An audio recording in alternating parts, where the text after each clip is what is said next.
Bonjour et bienvenue sur la chaîne du tutorat Santé Bordeaux. Aujourd'hui on se retrouve pour une petite vidéo du E5 où je vais vous expliquer la balance rachidienne. Donc c'est parti. Qu'est-ce que c'est la balance rachidienne?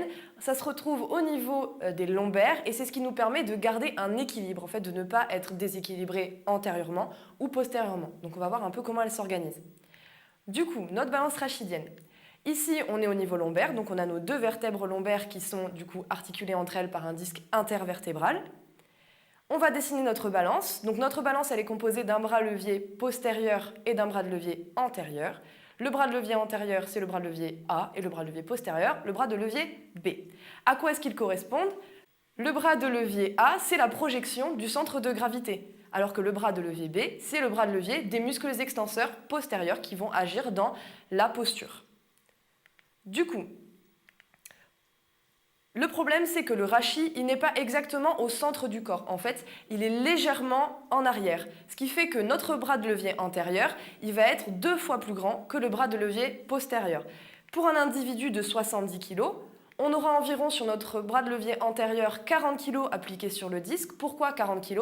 En fait, c'est le poids du corps moins le poids des membres inférieurs, puisque du coup, le rachis lombaire ne va pas supporter ce qui est en dessous de lui.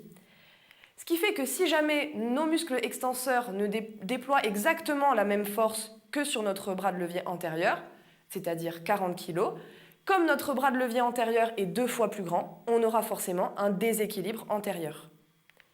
C'est pour ça qu'ils vont devoir déployer une force qui sera 2 fois plus grande, c'est-à-dire 80 kg. C'est pour ça qu'on dit que le disque intervertébral supporte plus de 120 kg.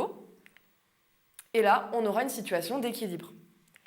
Le souci, c'est que quand on a du surpoids, on va avoir un bras de levier antérieur qui augmente progressivement et notre levier postérieur, qui correspond au muscle extenseur, atteindra au bout d'un moment sa force maximale qu'il pourra déployer.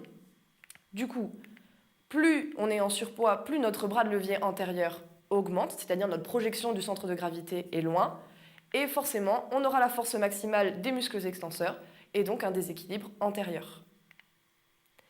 Je vous remercie d'avoir regardé la vidéo. Vous pouvez liker ou partager et également dire dans les commentaires si vous avez des idées de vidéos pour l'UE5 ou pour d'autres UE.